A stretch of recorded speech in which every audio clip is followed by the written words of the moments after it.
বাংলা সাহিত্যের রোমাঞ্চকর কিছু গল্প দিয়ে সাজানো আমাদের এই বিশেষ নিবেদন সানডে সাসপেন্স। আজ আপনার জন্য অনিশ দেবের লেখা পাশবিক। অনিশ দেব, তার জন্ম 22 অক্টোবর 1951 সালে কলকাতায়। প্রথম পড়াশুনো হিন্দু স্কুল থেকে, পরে 1976 সালে প্রথম শ্রেণীতে এমটেক হয়ে ডিগ্রি লাভ করেন। সায়েন্স কলেজে অধ্যাপনা দিয়ে শুরু হয় কর্মজীবন, আর তার পাশাপাশি চলে সাহিত্য চর্চা। প্রিয় বিষয় রহস্য, রোমাঞ্চ এবং কল্পবিজ্ঞান। তার কিছু উল্লেখযোগ্য গ্রন্থের মধ্যে গোলাপ বাগানে ঝড় এবং বিজ্ঞানের হরেক রকম বিখ্যাত। আজকের গল্পটি আমরা নিয়েছি রঞ্জিত চট্টোপাধ্যায় সম্পাদিত নির্বাচিত ভূতের গল্প এই বইটি থেকে। প্রধান চরিত্রে মনসুখ ভাটিয়া, মিস্টার রায় এবং নরেন সাহা। গল্প পাঠে দ্বীপ, গল্পের সূত্রধার সোমক। শুরু হচ্ছে পাশবিক।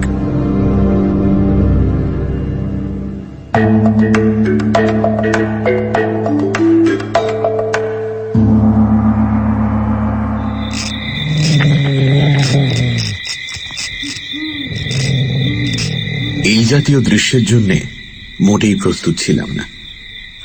মনসুখ ভাটিয়ার আমন্ত্রণ পেয়ে এসেছি, সুতরাং তার দেখা পাওয়াটা প্রত্যাশিত। কিন্তু ভাবিনি একটা প্রকাণ্ড হিংস্র জন্তু নিয়ে ভাটিয়া সাহেব এরকম বিচিত্রভাবে ব্যস্ত থাকবেন। আর ব্যস্ত থাকার জন্যই আমাকে প্রথমটা তিনি খেয়াল করেননি। হাঁটু গেড়ে বসে একটা বড় মাপের লোহার ফাইল নিয়ে একান্ত মনোযোগে ঘষে চলেছেন জন্তুটার ঝকঝকে ধারালো দাঁতগুলো, একটার পর একটা। বাছুরের আকৃতির লোমশ কালো প্রাণীটা অদ্ভুতভাবে দাঁত খিঁচিয়ে পাথরের মূর্তির মতো স্থির হয়ে দাঁড়িয়ে রয়েছে। দুসারি নৃশংস দাঁত যেন সাদা করাতের ফলা। দাঁতের ফাঁক দিয়ে ঝরে পড়ছে আঠালো লালা, আর শোনা যাচ্ছে একটা চাপা ক্রূঢ় গোঙানি। মনসুখ ভাটিয়া কিন্তু অত্যন্ত নির্বিকার মুখে নিজের কাজ করে চলেছেন, যেন কোনো ছোট ছেলেকে ভোরবেলা দাঁত মাজিয়ে দিচ্ছেন পুরুষ দিয়ে। অচেনা আগন্তুক দেখে চাপা ক্রূঢ় গোঙানি পরিণত হল সাবধানী গর্জনে।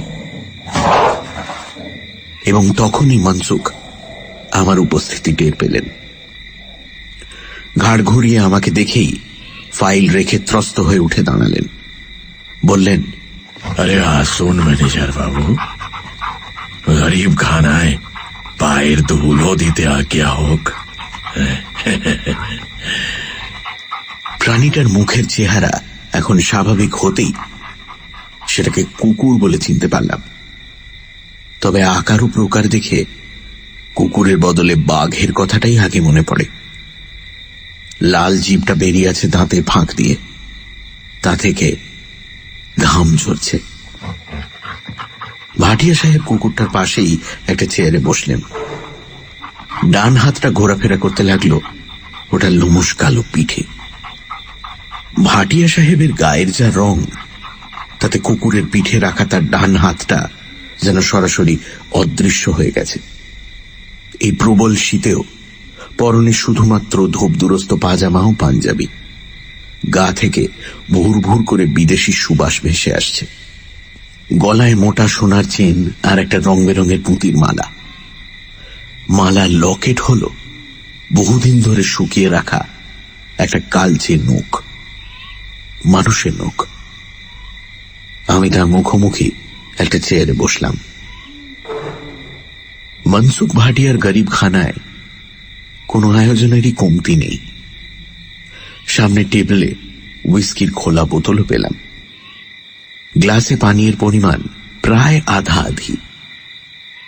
ঘরের দেওয়ালে আধুনিক পদ্ধতিতে ডিস্টেম্পার করা। দরজা জানলায় রঙিন কাপড়ের পর্দা। মাথার উপর ঝুলছে অপ্রয়োজনীয় ঝাড় লণ্ঠন।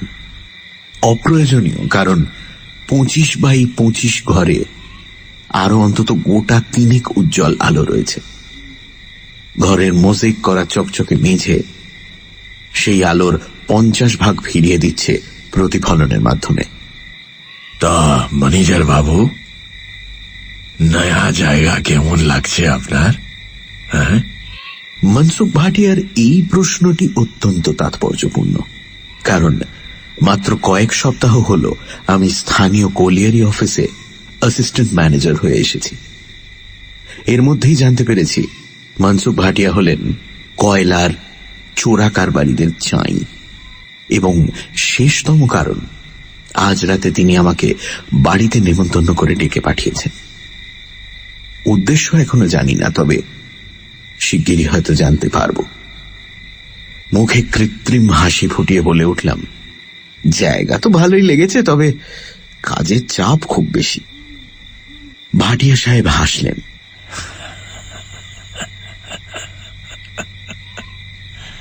সে হাসিতে কোনো শব্দ নেই, শুধু দাঁতের ঝিলিক আর রোগা কালো শরীরের ঝাঁকুনি।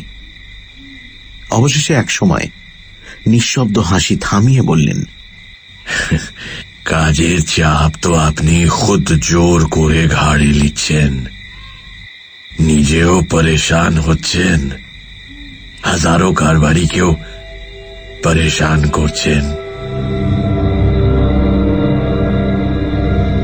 বক্তব্যের অর্থ অত্যন্ত স্পষ্ট, আর তার সঙ্গে হুমকিরও কি সামান্য ইশারা নেই?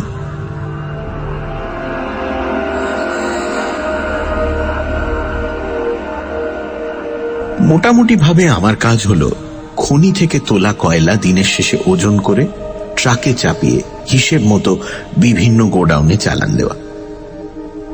আমার মতো আরো অনেক অ্যাসিস্ট্যান্ট ম্যানেজার একই কাজে নিযুক্ত রয়েছেন।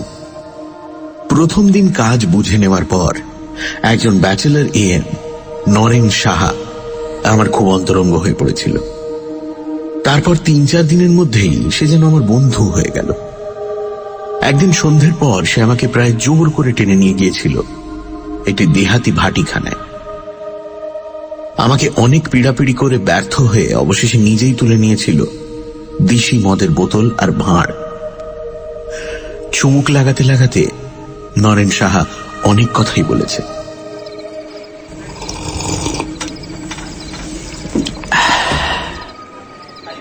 মিস্টার রায়, আপনি এখানে নতুন লোক, একটু সামলে থাকবেন। অবাক হয়ে প্রশ্ন করেছিলাম, কেন? এই কলিয়ারি কি অন্য কলিয়ারির চেয়ে বেশি ভয়ঙ্কর কিছু? ফোলা ফোলা দুটো শ্যামবর্ণ হাত নিজের হাঁটুর উপর রেখেছে নরেন সাহা। লক্ষ্য করলাম তার ডান হাতে পাশাপাশি 3টে আংটি, রূপোয় বাঁধানো পলা, গোমেদ এবং নীলা। বুঝলাম বয়সের কোটা 40 পেরোলেও নরেন সাহা ঘোর জ্যোতিষ ভক্ত। মুখের উপর একবার হাত বুলিয়ে সে জবাব দিল, হ্যাঁ, বিপজ্জনক, কারণ অন্য কলিয়ারিতে তো আর মনসুখ ভাটিয়া নেই। এরপরে বাড়ি ফেরার পথে আরো শুনলাম চোরা পথে কয়লা কিভাবে লোপাট হয়, কারা সেই চোরা ব্যবসার নায়ক। সবাই তাদের চেনে, কিন্তু কিছু বলতে সাহস পায় না। কেন পুলিশ কোনো স্টেপ নেয় না? কে কে পুলিশ? পুলিশ? আরে ভায়া, নেহাত কিছু লোককে উর্দি পরিয়ে চাকরি দিতে হবে, তাই দেওয়া। ও বেচারীরা এসব ঝামেলায় মাথা গলালে মাথাটাই লোপাট হয়ে যাবে, বুঝলেন? শীতের হাওয়া ছুঁচের মতো এসে বিচ্ছে গায়ে। দূরে ছড়িয়ে ছিটিয়ে চোখে পড়ছে কিছু আলোর শিখা। হাইডেল পাওয়ার স্টেশনের বিজলি এখনো সব রাস্তাঘাটে জাঁকিয়ে বসতে পারেনি। চাঁদের আলোয় পাথরের টুকরো ছড়ানো মেঠো পথ ধরে আমি আর নরেন সাহা এগিয়ে চলেছি কোয়ার্টারের দিকে। রাস্তায় একদিকে এবড়ো খেবড়ো পাথরের ঢিপি, আর কোথাও কোথাও শাল, শিরিষ, শিশু গাছের হালকা জটলা। এইদিকেই কিছুটা এগিয়ে খোলা জায়গায় ওপেন ক্রাস্ট মাইনিং চলছে। ঘন ঘন ব্লাস্টিং করা হয় বলে শুনেছি। নরেন সাহা তার একটা ভারী হাত আমার কাঁধে রাখল, বলল, মনসুখ ভাটিয়া এই অঞ্চলে এসেছে মাত্র বছর 5, তার মধ্যে গাড়ি বাড়ি সব হাঁকিয়ে বসে আছে। গত 5 বছরে ও যা করেছে, পুরনো ঘাগু কারবারিরা 20 বছরেও তা পারেনি। এখন এই চোরা কারবারের সিংহ ভাগটাই বলতে গেলে ওর হাতের মুঠোয়। সব কটা ম্যানেজার, অ্যাসিস্ট্যান্ট ম্যানেজার, এরা সবাই ভাটিয়ার কাছ থেকে ঘুষ খায়। কারণ ঘুষ না খেলে জান খোয়াতে হবে। তবে তবে এ শর্মা এখনো মাথা নোয়ায়নি। না না। নিজের বুকে আঙুল ঠুকল নরেন সাহা। আর ঠিক সেই মুহূর্তেই একটা রক্ত হিম করা চিৎকার শীতের বাতাস কাঁপিয়ে দিল।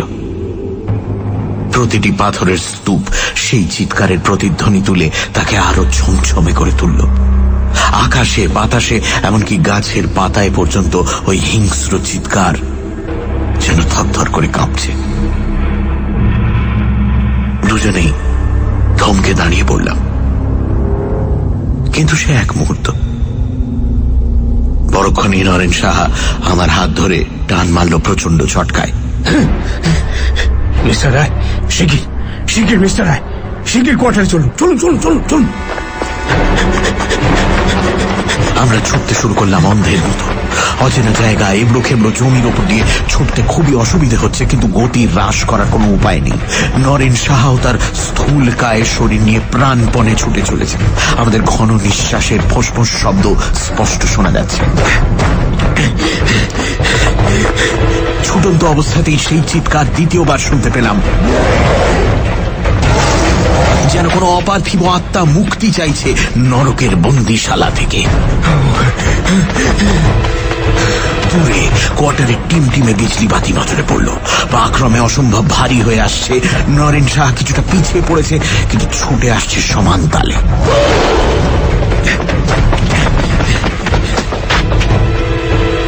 প্রথমে নরেন সাহার কোয়ার্টার, ফলে তারই দরজায় এসে দুজনে হুমড়ি খেয়ে পড়লাম। কাঁপা হাতে দরজার তালা খুলল নরেন সাহা। তারপর দুজনে ভেতরে ঢুকতেই দরজায় খিল এঁটে দিল। আমরা বিছানার ওপর বসে হাঁপাতে লাগলাম।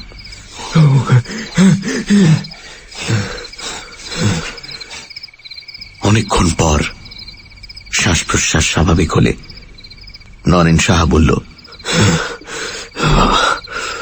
খুব খুব কপাল জোরে বেঁচে গেছি মিস্টার রায়। ওটা ওটা কিসের চিৎকার? মনসুখ ভাটিয়ার কুকুর। তবে লোকমুখে তার কীর্তিকলাপ যা শুনি, তাতে কালো নেকড়ে বললেও ভুল হয় না। কুকুরটা নাকি রাত বিরেতে যেখানে সেখানে ঘুরে বেড়ায়। সাঁওতাল কামিনদের ধারণা ওটা নাকি অপদেবতা। ওটা চলাফেরা কেউ টের পায় না, শুধু মাঝে মাঝে শোনা যায় ওই রক্তহীন করা চিৎকার। এক কাজ করুন, আপনি আজকের রাতটা আমার কোয়ার্টারে থেকে যান, কেমন? যুক্তিসঙ্গত ভেবেই নরেন সাহার প্রস্তাবে রাজি হয়ে গেলাম। সে রাতে আরো অনেক খবর জানতে পেরেছি নরেন সাহার কাছ থেকে। খনি থেকে তোলা কয়লা ওজন হয়ে চালান যাবার পথেই নাকি চুরিটা বেশি হয়। কখনো কখনো খালি ট্রাক ওজন করবার সময় চোরা কারবারিদের টাকা খাওয়া কুলি কামিন ম্যানেজার ট্রাকের ওপর বড় বড় পাথরের চাই চাপিয়ে ওজন নেয়। পরে ওই ওজনের কয়লা সরিয়ে ফেলা হয় ট্রাক থেকে। নরেন সাহা বহুবার আমন্ত্রিত হয়েছে মনসুখ ভাটিয়ার কাছ থেকে, কারণ সে কঠোর চোখে নজর রাখে ওজনদারির সময়। কোনো গরমিল বা বেচাল দেখলেই রিপোর্ট করে অফিসে, এবং সোচ্চারে নিজের সততা ও সাফল্যের কথা জাহির করে বেড়ায়। ভাটিয়া সাহেবের আমন্ত্রণে নির্ভয়ে সাড়া দিয়েছে নরেন সাহা, কিন্তু তার অন্যায় প্রস্তাবে কখনো রাজি হয়নি। সেই কারণেই গত 5 বছর ধরে তার প্রমোশন বন্ধ হয়ে আছে। ভাটিয়া সাহেব ওপরওয়ালাদের মহলে কলকাঠি নেড়ে রেখেছেন, তবুও সে হার স্বীকার করেনি। ঘরের আলো জ্বেলেই আমরা কথাবার্তা বলছিলাম। রাত প্রায় 11টা হলেও আমাদের কারো চোখেই ঘুম নেই। আমি স্তব্ধ বিস্ময়ে কলিয়ারির রোমাঞ্চকর কাহিনী শুনছি, আর মনে মনে নরেন সাহার তারিফ করছি। সাহস আছে বটে লোকটার। ঈশ্বরের কাছে প্রার্থনা জানালাম নিজের আদর্শ বজায় রাখার মতো মনের জোর যেন আমার থাকে। এমন সময় হঠাৎ আলো নিভে গেল। বুঝলাম লোডশেডিং এই দূর জেলাতেও তার রাজত্ব বিস্তার করে ফেলেছে। পরিবেশের জমাট নিস্তব্ধতা নতুন করে আবার অনুভব করলাম। অন্ধকারের মধ্যেই নরেন সাহা বলে উঠল, অদ্ভুত ঘটনা তো প্রচুর ঘটে মিস্টার রায়। জানেন, দিন 15 আগে একজন মাইনিং ইঞ্জিনিয়ার উধাও হয়ে গেছে, আপনি জানতেন না। আর মাস 2 আগে রোপওয়ে ছিঁড়ে পড়ে একজন চিফ অ্যাকাউন্টেন্ট মারা যায়। এখানে রোপওয়েতে করে কয়লা আনা নেওয়া করা হয়। মাথার উপর দিয়ে রোপওয়ে চলে। লোহার ক্যারেজগুলো খনি থেকে তোলা কয়লা বয়ে নিয়ে আসে ডাম্পিং গ্রাউন্ডে, আর ফেরার সময় নিয়ে আসে বালি। কয়লা খনি যেসব পিট বা টানেল থেকে কয়লা বার করে নেওয়া হয়ে গেছে, সেই বালি দিয়েই ওইসব পিটগুলো ভর্তি করে দেওয়া হয়, যাতে খনির ছাদ ধসে না পড়ে। রোপওয়ের ক্যারেজ ছিঁড়ে পড়াটা বেশ অস্বাভাবিক ঘটনা। তবে অস্বাভাবিক ঘটনাকেই তো দুর্ঘটনা বলে। নরেন সাহা গম্ভীর গলায় বলল, যদিও কোনো প্রমাণ আমার হাতে নেই, তবু বলবো এই ঘটনাগুলোর পেছনে মানুষের হাত আছে। কিছুক্ষণ চুপ করে থেকে নরেন সাহা আবার বলল, যদি সৎ পথে থেকে চলেন তাহলে মনসুখ ভাটিয়ার নেমন্তন্ন আপনিও পাবেন। তারপর যা ভালো বুঝবেন তাই করবেন। হঠাৎই অন্ধকারে একটা খসখস শব্দ কানে এলো। নরেন সাহার কোয়ার্টারকে ঘিরে শব্দটা যেন অত্যন্ত ধৈর্যশীল ভাবে ঘুরপাক খাচ্ছে। আমি ফিসফিস করে বললাম, ওটা কিসের শব্দ? জানি না, তবে রোজ রাতে শব্দটা আমি শুনতে পাই, সারা রাত ধরে। আর এটুকু জানি, এখন যদি আমি বাইরে বেরোই তাহলে আর ফিরে আসবো না। পরের দিন লোকে বলবে এম নরেন সাহা উধাও হয়ে গেছে। একটা থমথমে ভাব আমাদের ঘিরে ধরল। খসখস শব্দটা হয়ে চলেছে ক্রমাগত। আমি পরিস্থিতি হালকা করার জন্য বলে উঠলাম, আপনি উধাও হবেন না, আপনার হাতের পলা, গোমেদার নীলা আপনাকে রক্ষা করবে। এই কথায় আমরা দুজনেই অন্ধকারে হেসে উঠলাম। এটা ভালো বলেছেন। তারপর কখন ঘুমিয়ে পড়েছি জানি না। কালো কুকুরটা চাপা গর্জনে বাস্তবে ফিরে এলাম। নরেন সাহার কথা মতো নেমন্তন্ন আমি পেয়েছি, আর উদ্দেশ্যটাও ক্রমে ক্রমে স্পষ্ট হচ্ছে। গলার স্বরকে যথাসম্ভব স্বাভাবিক রেখে বললাম, মিস্টার ভাটিয়া, নিজের পরেশানি তো বুঝতে পারছি, কিন্তু তাতে হাজার কারবারি কিভাবে পরেশান হচ্ছে সেটা তো ঠিক বুঝতে পারলাম না।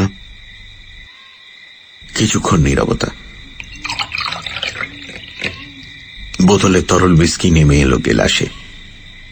গেলাস পূর্ণ হল এবং মনসুখ ভাটিয়া তৃষ্ণার্ত ঠোঁট তাকে এক চুমুকে নিঃশেষ করল।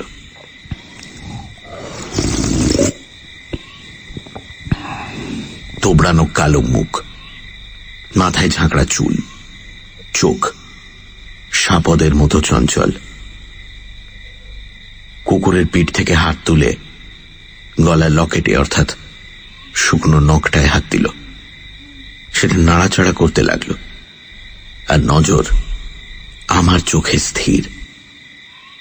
প্রথমটায় আমি অস্বস্তি পেয়েছি, তারপর অনুভব করেছি শরীরটা যেন অবশ অসাড় হয়ে আসছে। আমি কি সম্মোহিত হয়ে পড়ছি? कमली, कमली। ভাটিয়া সাহেব চোখ না সরিয়েই ডেকে উঠলেন, राय साहब का खाना लगाओ। আমি সমস্ত মনের জোর কেন্দ্রীভূত করে চেয়ার ছেড়ে উঠে দাঁড়ালাম। ভাটিয়া সাহেবকে বোঝানো দরকার আমি ভয় পাইনি। বললাম, না না, তার দরকার নেই, আমি খাবো না।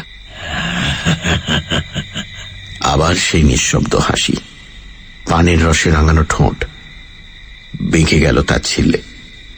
কুকুরের পিঠ চাপড়ে বললেন ভাটিয়া, अरे বসে পড়ুন রায় বাবু, মনসুখ ভাটিয়ার দাওয়াতে কেউ খানা না খেয়ে যায় না। নরিন্দর সাহাও খানা খেয়েছিল, তবে ঘুষ খায়নি।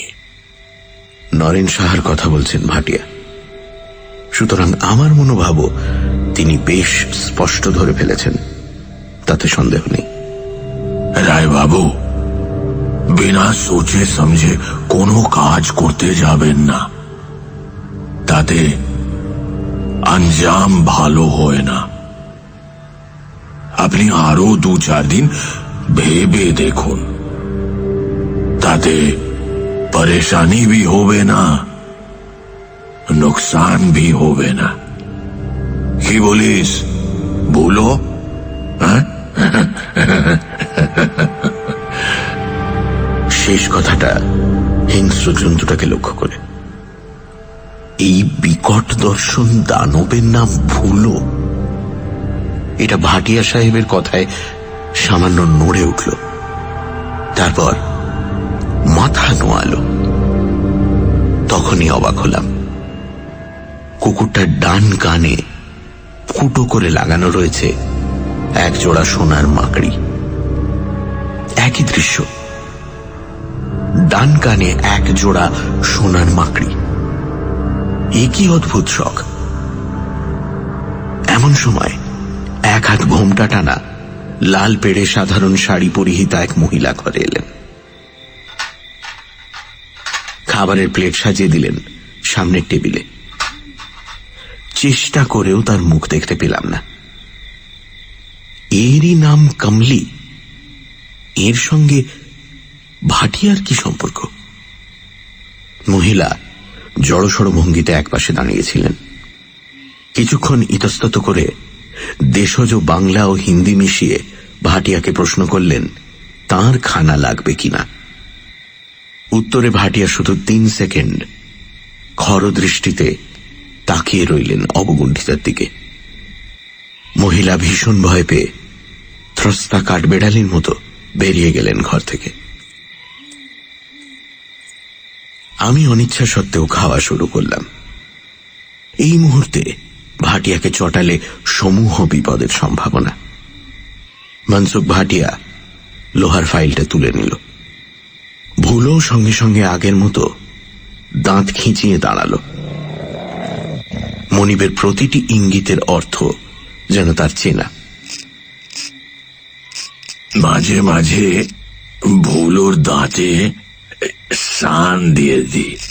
ফাইল ঘষতে ঘষতে বললেন মনসুখ, খতরনাক জায়গা, এখানে জিন্দা থাকতে গেলে লড়তে হয়।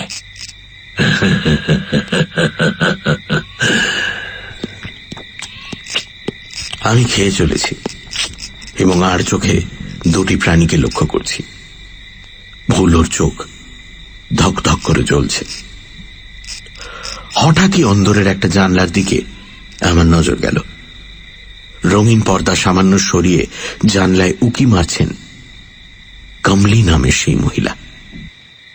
চুপি চুপি ইশারা করে কিছু যেন একটা বলতে চাইছেন আমাকে। আমি নিজের আচরণ অসহনীয় সংযমে স্বাভাবিক করে রাখলাম। কৌতূহল ক্রমে বাড়ছে। মহিলা কি কোনো বিপদের ইঙ্গিত দিচ্ছেন আমাকে? এমন সময় হাতের কাজ শেষ করে উঠে দাঁড়ালেন ভাটিয়া। বললেন, আপনি বসেন, আমি একটু আসছি। তারপর কুকুর সমেত অন্দরের দিকে রওনা হলেন। জানলার অস্পষ্ট মুখটা চকিতে সরে গেল। কোথাও পেন্ডুলাম ঘড়িতে রাত 8টার সংকেত বাজল। অর্থাৎ কলিয়ারি এলাকায় এটা গভীর রাত। চটপট খাওয়া শেষ করে উঠে দাঁড়ালাম। এমন সময় বিদ্যুৎ ঝলকের মতো ঘরে ঢুকলেন কমলি। কাপ প্লেট গ্লাস সব গুছিয়ে নিতে নিতে চাপা গলায় বলে উঠলেন, এখান থেকে পালা বাবুজি, নইলে জিন তোকে শেষ করে দিবে। কথাটা বলেই মহিলা যেন ছিটকে বেরিয়ে গেলেন। কিন্তু তার ফাঁকে ঘোমটা সরে গিয়ে এক বিভৎস দৃশ্য আমার চোখের সামনে প্রকাশ পেল। কমলির মুখের বাঁ দিকটা, গাল, গলা, কাঁধ পুরনো ক্ষতের দাগে ভরা। মোটা সাদা সাদা নৃশংস দাগ। মাংসপেশিগুলো সেখানে কুঁচকে ভাঁজ হয়ে গেছে। এ কি কোনো অগ্নিকাণ্ডের ফল?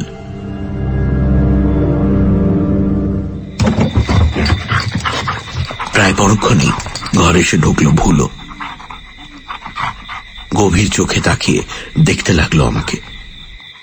চেহারা যেন আরো বড় সড়ো লাগছে। চোখের দৃষ্টি যেন নির্ভুলভাবে এমন মনের ভাবনা জরিপ করতে চায়। আমি একটু ভয় পেলাম। মনসুখ ভাটিয়া কোথায়? কুকুরটা হঠাৎ করে কিছু করে বসবে না তো? ভাবছি ভাটিয়া ঘরে এলেই তার কাছ থেকে বিদায় নিয়ে রওনা দেব। এমন সময় অপ্রত্যাশিতভাবে লোডশেডিং হয়ে গেল। সঙ্গে সঙ্গে একটা জান্তব গন্ধ ধাক্কা মারল আমার নাকে। একটা খসখস শব্দ শুনতে পেলাম। ঘন অন্ধকারের ভেতর শত খোঁজাখুঁজি করেও ভোলোর জ্বলন্ত চোখ দুটোর কোনো হদিশ পেলাম না। অথচ ওর উপস্থিতি আমি টের পাচ্ছি।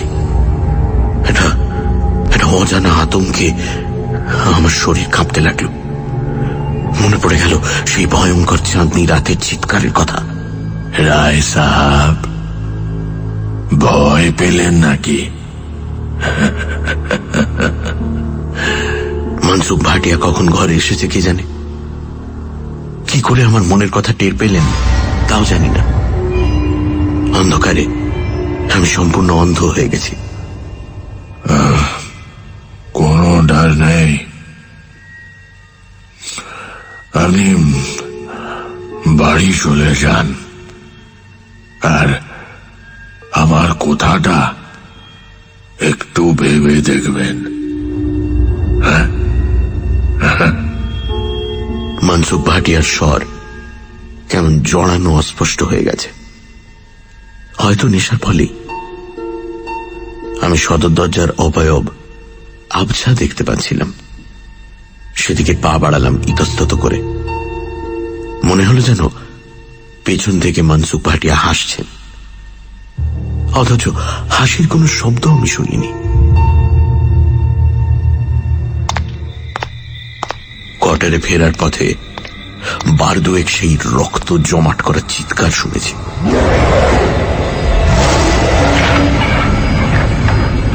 প্রচন্ড শীতে কাঁপতে কাঁপতে একরকম ছুটেই গন্তব্যে পৌঁছে গেছি। তারপর আশ্বস্ত হয়েছি। রাতে ঘুমিয়ে ঘুমিয়ে কুকুরটাকে স্বপ্নে দেখলাম। ওটা আমাকে ছেড়ে ছেড়ে খাচ্ছে।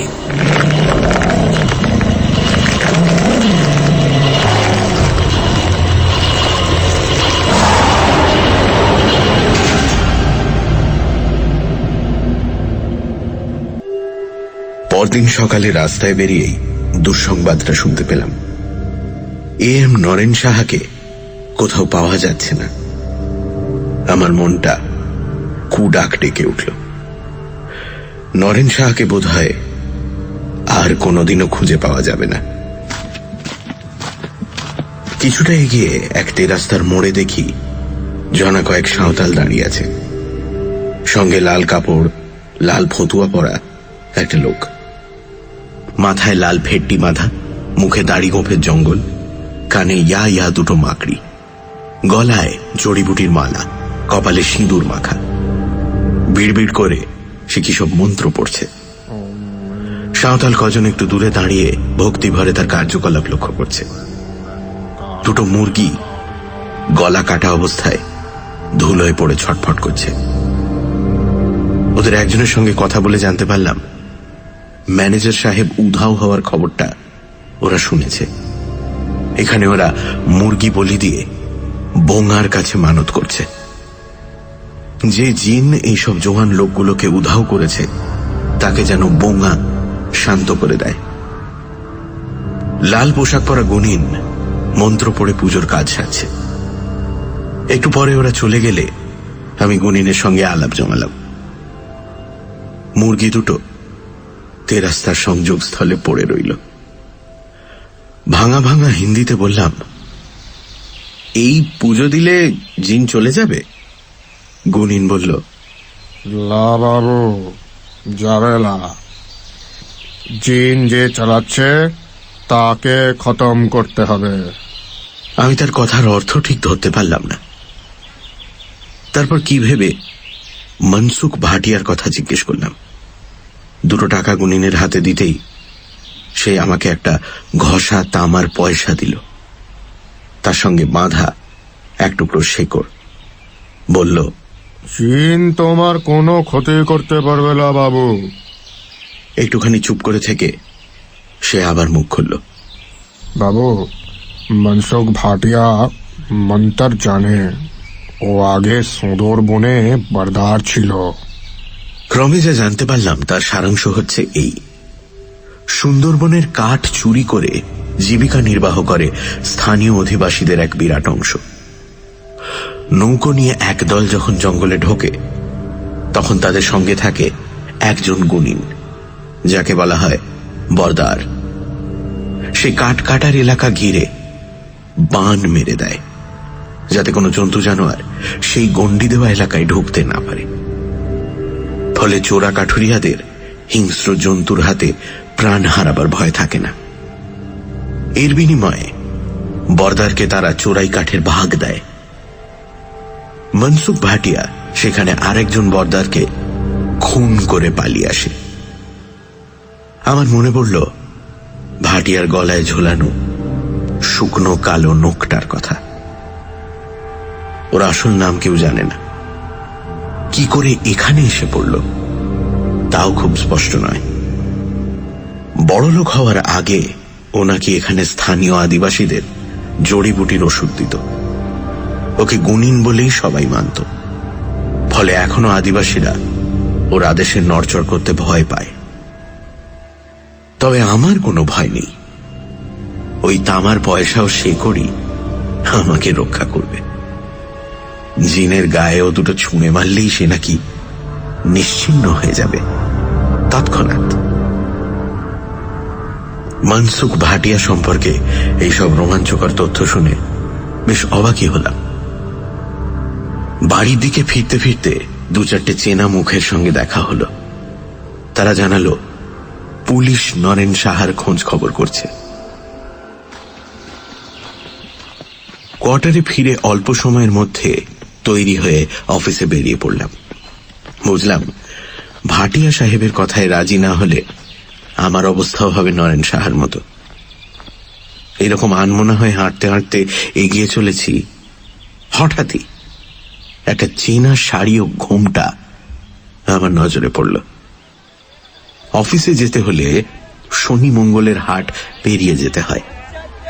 আজ মঙ্গলবার, হাট বসেছে। সে হাটেই এক তরকারিওয়ালার কাছ থেকে কি যেন কিনছেন গত রাতে সেই মহিলা, কমলি। মনসুখ ভাটিয়া সম্পর্কে যত তথ্য জানা সম্ভব সবই আমাকে জানতে হবে, নইলে তার মোকাবিলা আমি করতে পারবো না।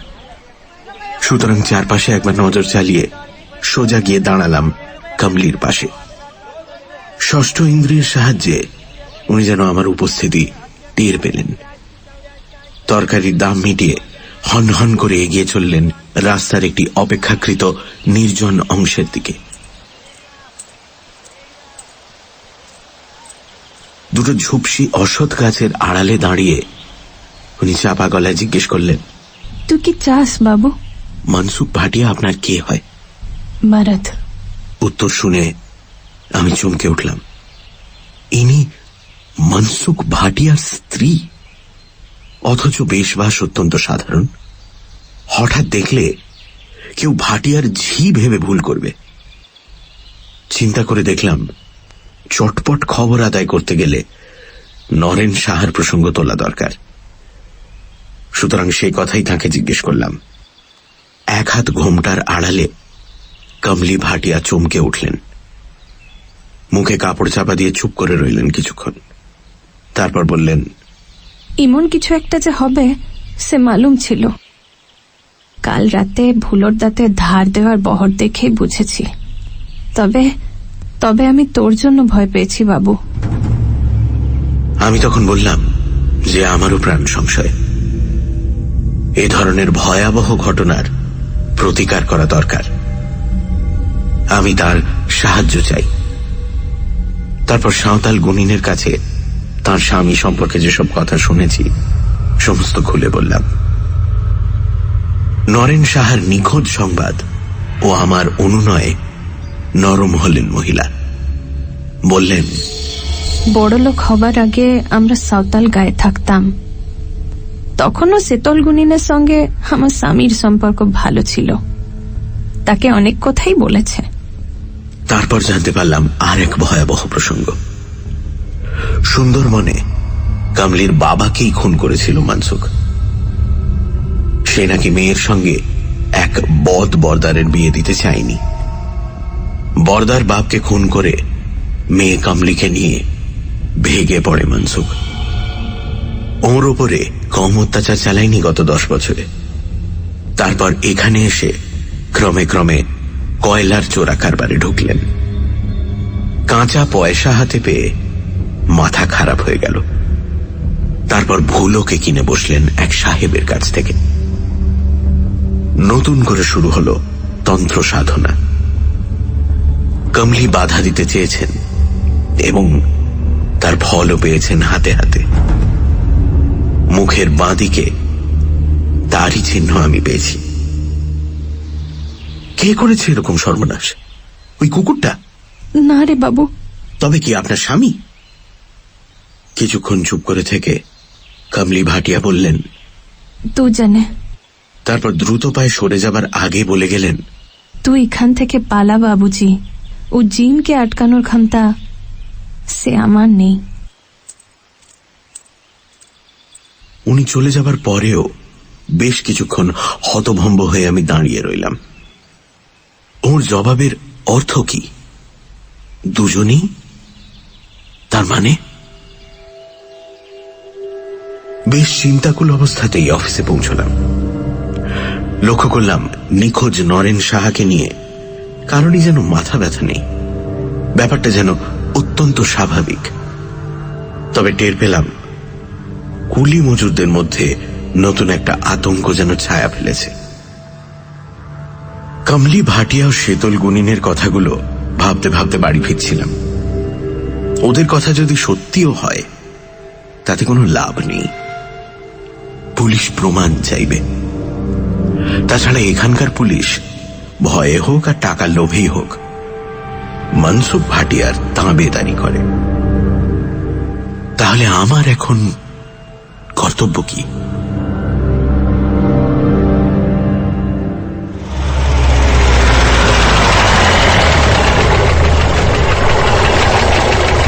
ভাবনায় ডুবেছিলাম বলেই কালো অ্যাম্বাসেডর গাড়িটাকে একেবারে খেয়াল করিনি। গাড়িতে স্টিয়ারিং এ বসে ভাটিয়া সাহেব, পোশাক গত রাতের মতোই, তবে দু চোখে কুটিল সন্দেহ। আমার গা ঘেঁষে গাড়িটা দাঁড় করিয়ে তিনি বলে উঠলেন, আসেন রায় বাবু, আসেন। একবার আমার ডেরায় যেতে হবে। একটা মজার জিনিস আপনাকে দেখাবো। হাত বাড়িয়ে গাড়ির দরজাটা খুলে দিলেন তিনি। আমার বুক দুরু দুরু করে উঠল। সূর্য ডুবে আঁধার নেমে এসেছে। কাঁচা সড়কের ওপর দ্বিতীয় কোনো মানুষ নজরে পড়ছে না। জিনের ভয়ে সবাই বুঝি তাড়াতাড়ি আস্তানায় ফিরে গেছে। আসেন রায় সাহেব, আসেন, উঠে আসেন, আসেন। মনসুখের স্বর অধৈর্য হয়ে উঠেছে। পকেটে হাত দিয়ে শীতল গুনিনের রক্ষা কবচটা একবার অনুভব করলাম। তারপর উঠে বসলাম মনসুখ সাহেবের গাড়িতে। উনি গাড়ি ছুটিয়ে দিলেন। জানলা দিয়ে কনকনে ঠান্ডা বাতাস এসে আমার হাড় পর্যন্ত কাঁপিয়ে দিতে লাগল। ভাটিয়ার মুখে কোনো কথা নেই। শীতল দুটো চোখ মেলে তাকিয়ে রয়েছেন সামনের সড়কের দিকে। তার মুখ থেকে ভেসে আসছে মদের গন্ধ। একটা জিনিস বুঝতে পারলাম, বাড়িতে ডেকে নিয়ে গিয়ে আমাকে লোপাট করার মতলব ভাটিয়ার নেই। কারণ তাতে লোক জানাজানি সম্ভাবনা এবং পুলিশ হয়তো সরাসরি প্রমাণ পেয়ে আর বিশেষ নিষ্ক্রিয় থাকতে পারবে না। কিন্তু সত্যিই কি সে ভরসা আছে? এরকম এলোমেলো চিন্তা করতে করতেই পৌঁছে গেলাম মনসুখ ভাটিয়ার বাড়িতে।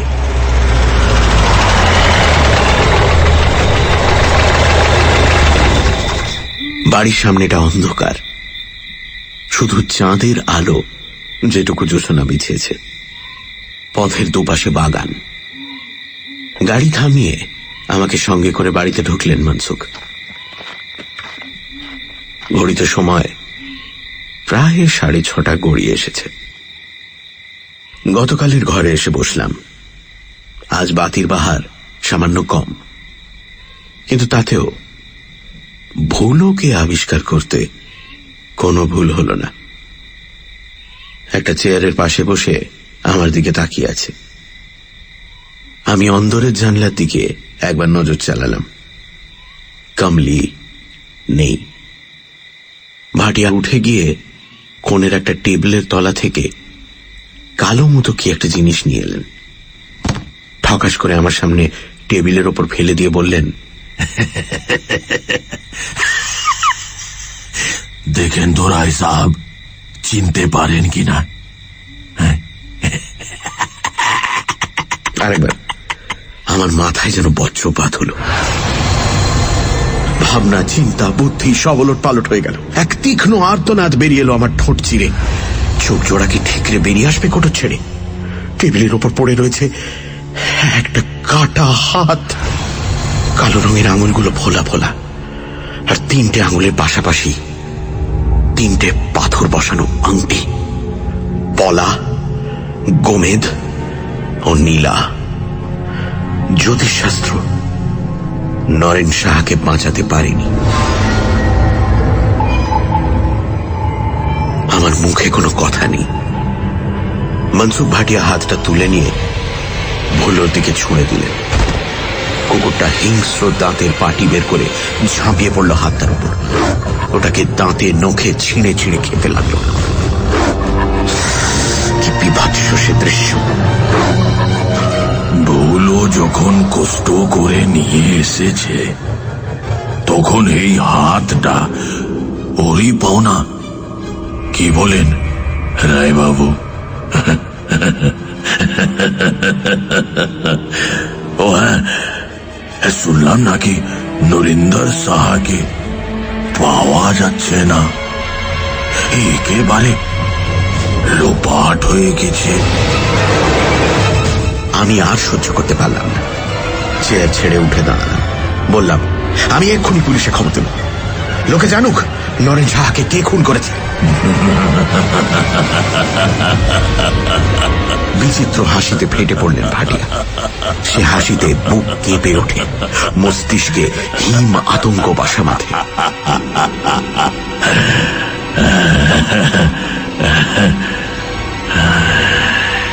এক সময় স্বাভাবিক হয়ে তিনি কঠোর গলায় বললেন, আপনার কথায় কেউ বিশ্বাস করবে না রায় সাহেব, কারণ ততক্ষণে বউলো এ হাত লোপাট করে দিবে। কথা শেষ করে আবার সেই নৃশংস হাসি।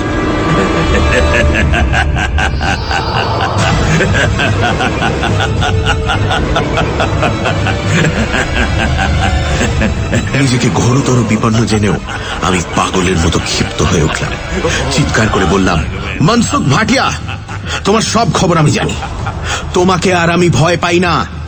তুমি সুন্দরবনের বর্দার ছিলে, সেখানে শ্বশুরকে খুন করেছো, তারপরে এখানে এসে চোরা কারবারে নেমেছো আর দরকার মতো মানুষ খুন করে বেড়াচ্ছ। শীতল গুনিন আমাকে সব বলেছে। কমলি ভাটিয়ার কাছেও সব কথা আমি শুনেছি। দাঁড়াও, তোমার হিসেব আমি শেষ করছি। ঘরের মধ্যে যেন ভূমিকম্প হয়ে গেল, বয়ে গেল অসম শক্তিশালী সাইক্লোন। সবকিছু যেন দুরন্ত গতিতে ওলট পালট হয়ে যাচ্ছে। এক অদ্ভুত গর্জন করে উঠল মনসুখ ভাটিয়া।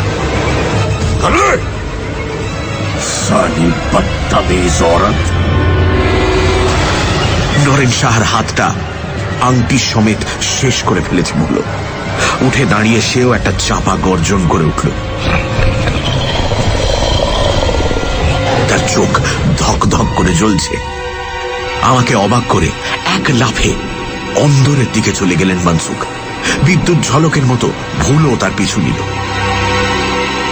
ঘরে আমি একা দাঁড়িয়ে রইলাম, কিংকর্তব্য বিমূঢ়। ছুটে পালাবো কিনা সেটাও ঠিক বুঝতে পারছি না। এমন সময় ঝড়ের গতিতে ঘরে ঢুকলেন কমলি।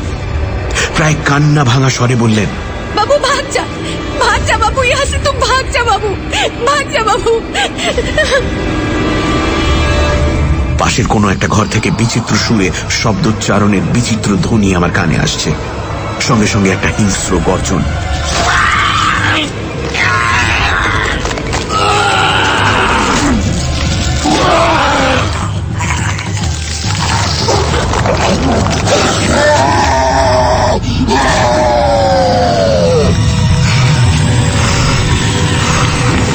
দূর থেকে ভেসে আসছে ওপেন ক্রাস্ট মাইনিং এর ব্লাস্টিং এর শব্দ।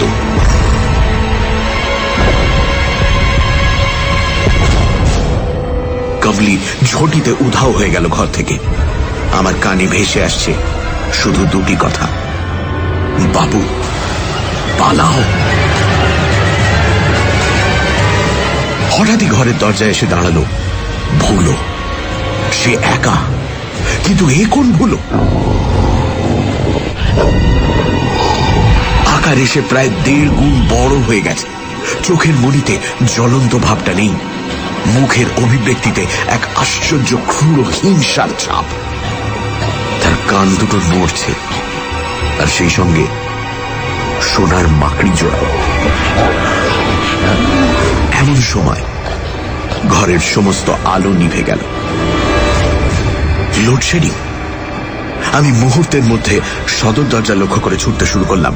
পেছন থেকে ভেসে এলো রক্ত বরফ করে দেওয়া এক চিৎকার।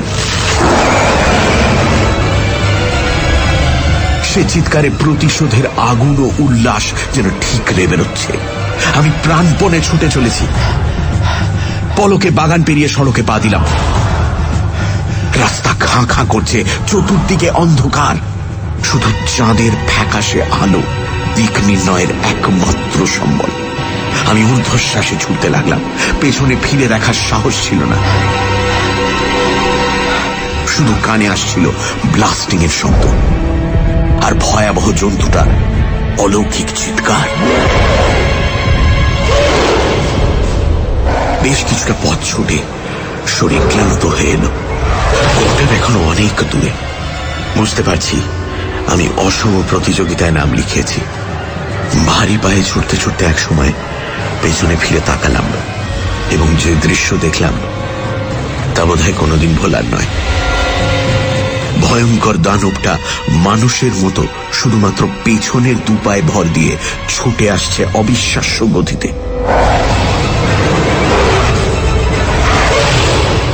আমাদের দূরত্ব অনেক কমে এসেছে। চাঁদের আলোতেও স্পষ্ট দেখতে পাচ্ছি কুকুরটার গলায় ঝুলছে মনসুখ ভাটিয়ার রং বেরঙের পুঁতির মালা। লকেটের নোকটা চোখে পড়ছে না। আমার পা দুটো পাথরের স্তম্ভের মতো বসে গেল রাস্তার উপরে। নড়বার এতটুকু ক্ষমতা আমার নেই। প্রচন্ড কনকনে বাতাস আমি আর অনুভব করতে পারছি না।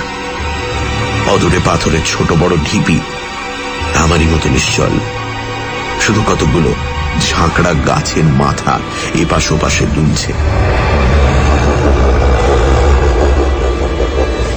পৈশাচিক হাসিতে খলখল করে ফেটে পড়ল অতিকায় কালো জন্তুটা। আমার মাথার ভেতর সবকিছু যেন গোলমাল হয়ে গেল। আমি কি সম্মোহিত হয়ে পড়ছি? আর সবাই কি এরকম পরিস্থিতিতে পড়েই রাতারাতি নিরুদ্দেশ হয়ে গেছে?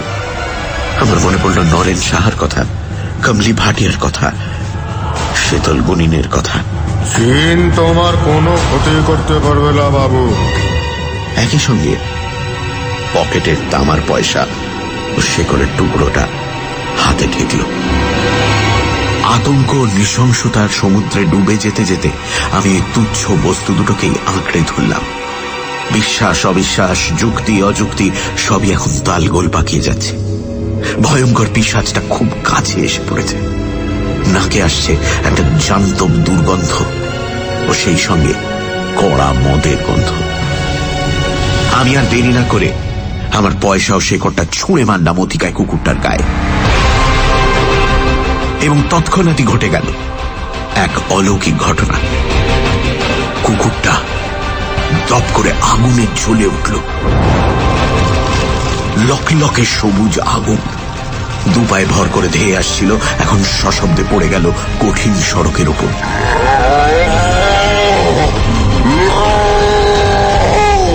সবুজ আগুনের অপার্থিব লেলিহান শিখায় সে ছটফট করতে লাগল। অবশেষে তার গলা দিয়ে বেরিয়ে এলো এক সুদীর্ঘ ভয়ঙ্কর চিৎকার। তারপর অস্পষ্ট খসখসে স্বরে সে মরণ আর্তনাদ করে উঠল।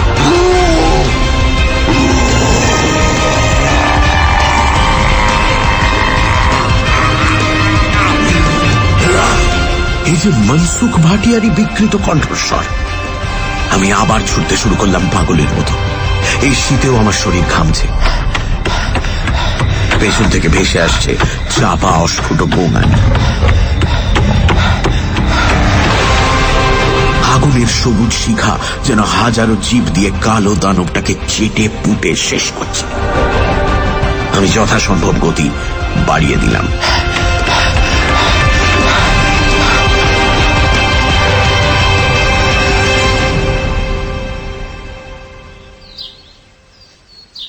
পরদিন খবর পেলাম মনসুখ ভাটিয়া মারা গেছেন এবং তার কুকুর ভুলো কোথায় যেন উধাও হয়ে গেছে।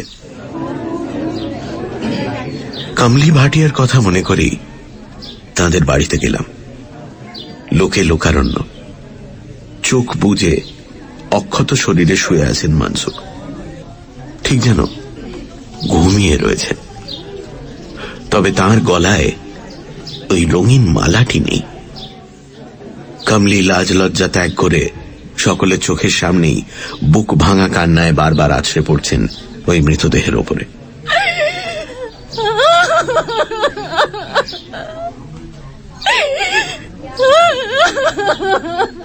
জটলার মধ্যে হঠাৎ শীতল গুনিনকে দেখতে পেয়ে তাকে একপাশে ডেকে নিলাম।